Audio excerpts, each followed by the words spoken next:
حضرت عبداللہ بن عباس رضی اللہ تعالی عنہ ارشاد فرماتے ہیں کہ رسول اکرم صلی اللہ تعالی علیہ وسلم نے ارشاد فرمایا،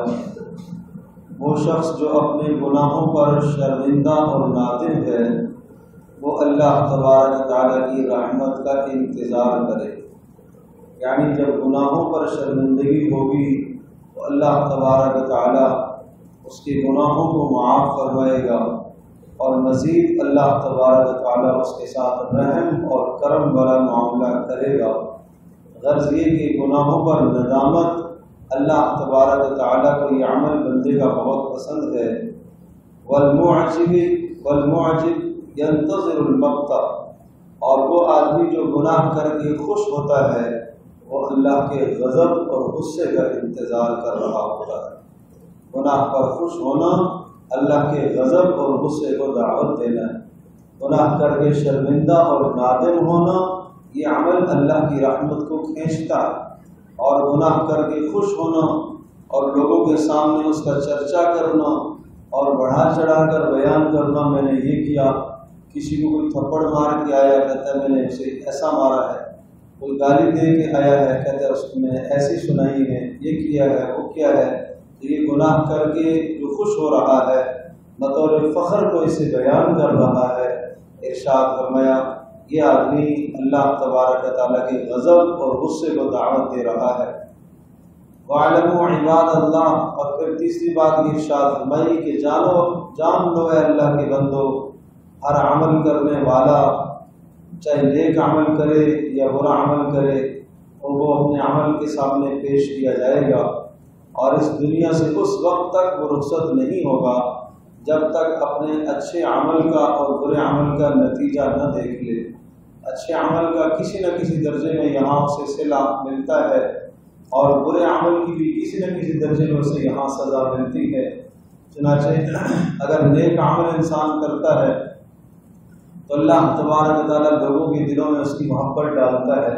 اور سب کے سب اس سے محبت کرنے لگتے ہیں، یہ اس نیک عمل کا نتیجہ ہے۔ اور اگر برا عمل کرتا ہے تو اللہ لوگوں کے دلوں میں اس کی نفرت اور بغض ڈال دیتا ہے، سب اس سے نفرت کرنے لگتے ہیں، یہ برے عمل کا نتیجہ ہے۔ ارشاد فرمایا وَإِنَّمَا الْأَعْمَالُ بِخَوَاتِمِهِمَا، اعمال کا دار و مدار تو انسان کے خاتمے پر ہوگا۔ آخری عمل آپ کا نیک ہے تو اچھا خاتمہ ہے، آخری عمل اگر برا ہے تو برا خاتمہ ہے۔ ارشاد فرمایا وَاللَّيْلِ وَالنَّهَارُ مَطِيَّانِ، اس بات کو اچھی طرح سے سمجھ لو کہ دن اور رات دونوں کے دونوں سواری کی طرح ہے۔ جس طرح سے تم کسی سواری پر سوار ہوتے ہو اور وہ تمہیں آگے لے کے سواری چل رہی ہوتی ہے، اسی طرح سے دن بھی ایک سواری ہے، رات بھی ایک سواری ہے، یہ دونوں کے دونوں تمہیں آخرت کی طرف لے کر چل رہے ہیں۔ تمہاری زندگی کٹ رہی ہے، ایک ایک دن تمہارا تمہیں اللہ کے قریب کر رہا، تمہیں آخرت کے قریب کر رہا،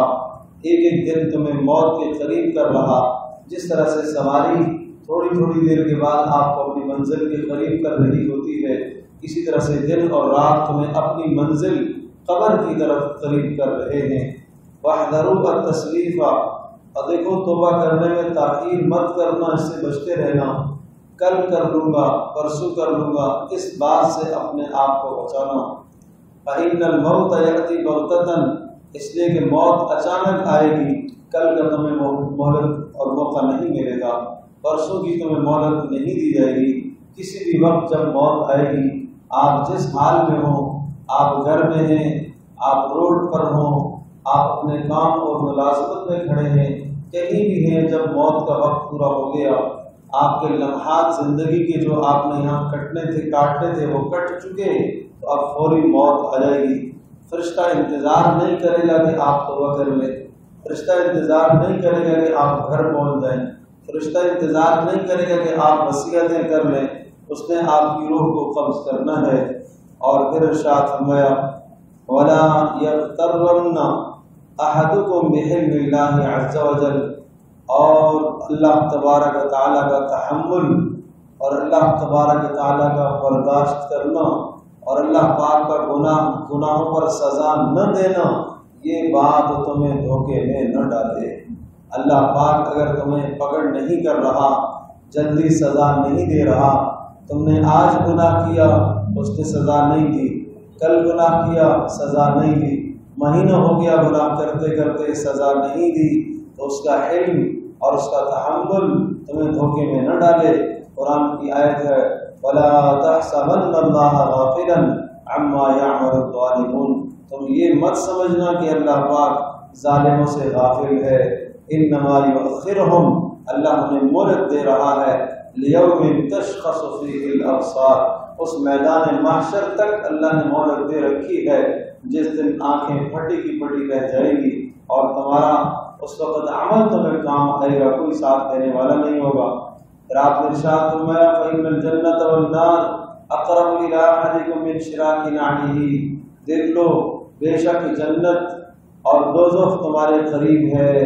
وہ اس طرح سے قریب ہے جیسے تم میں سے تمہارے کسی کے جوتے کا تسمہ قریب ہوتا ہے، اور جب چاہو بند کر لیتے ہو کھول لیتے ہو، اسی طرح سے جنت بھی تمہارے قریب ہے، جہنم بھی تمہارے قریب ہے، چاہو تو جنت کے دروازوں کو اپنے گر کھول دو اور چاہو تو جہنم کے دروازوں کو اپنے گر کھول دو، تمہیں اس کا اختیار ہے اور تم اس کی مکلف بنائے گئے ہو کہ اپنے لیے جنت کی محنت کرو یا تم جہنم کی محنت کرو۔ اللہ پاک چاہتا ہے کہ تم جنت کی محنت کرو، جنت والے اعمال کرو، اور شیطان چاہتا ہے کہ تم جہنم کی طرف چلے جاؤ اور جہنم کے لیے تم کوشش کرو۔ اب تمہاری مرضی ہے، اللہ تبارک تعالیٰ کی منشا کو اور اللہ کی مرضی کو اختیار کرتے ہو یا شیطان کی پیروی کرتے ہو۔ اور پھر رسول اکرم صلی اللہ علیہ وسلم نے یہ آیت بینہ تلاوت فرمائی فَمَن يَعْمَلْ مِثْقَالَ ذَرَّةٍ خَيْرًا يَرَهُ، جو آدمی ایک ذرے برابر بھی عمل کرے گا وہ اس کا بدلہ دیکھ لے گا، اور جو ذرے برابر بھی گناہ کرے گا اس کی بھی سزا پالے گا۔ حضرت صلی اللہ تعالیٰ علیہ وسلم کے انتہائی مبارک ارشاد ہیں، ایک ایک جملہ سنہری حروفوں سے لکھنے کے قابل ہے، ان پر عمل کرنے کی کوشش فرمائیں۔ میں خلاصتاً پھر دہراتا ہوں، آپ نے فرمایا ندامت اختیار کرنے والا گناہوں پر وہ اللہ کی رحمت کا انتظار کر رہا ہوتا ہے، اور گناہوں پر خوش ہونے والا وہ اللہ کے غضب اور غصے کو دعوت دے رہا ہوتا ہے۔ ہر عمل کرنے والا اپنے عمل کے سامنے پیش کیا جائے گا اور اس دنیا سے اس وقت تک رخصت نہیں ہوگا جب تک اپنے اچھے عمل کا بدلہ اور برے عمل کی سزا پا نہ لے۔ اور دیکھو اعمال کا دار مدار خاتمے پر ہے، اور دن اور رات دونوں کے دونوں سواریوں کی طرح ہیں، اور ان دونوں سواریوں کو صحیح استعمال کرو اور آخرت کی طرف جانے کے لیے محنت کرو، اور تصویر سے اپنے آپ کو یعنی ٹال مٹول کرنے سے کہ کل توبہ کروں گا، پرسوں کروں گا، کل سے عمل شروع کروں گا، اس سوچ سے اپنے آپ کو بچانا، اس لیے کہ موت اچانک آتی ہے، اور تم میں سے کسی کو اللہ کا علم اور اللہ کا غصہ اور اللہ کا سزا نہ دینا اور اللہ تبارک تعالیٰ کا برداشت کرنا فرمایا دھوکے میں نہ ڈالے۔ اور ارشاد فرمایا کہ جنت اور جہنم تمہارے قریب ہیں جس طرح سے تمہارے تسمے کا جوتا قریب ہے، تمہاری مرضی جنت کے دروازے اپنے اوپر کھولو یا جہنم کے دروازے اپنے اوپر کھولو۔ پھر آپ نے یہ آیت تلاوت فرمائی جس کا معنی یہ ہے کہ جو انسان ذرے برابر نیکی کرے گا اس کا بدلہ پائے گا، اور جو ذرے برابر گناہ کرے گا وہ اس کی سزا پائے گا۔ اللہ تبارک تعالیٰ ہم سب کے سمجھنا اور کرنا آسان ہو۔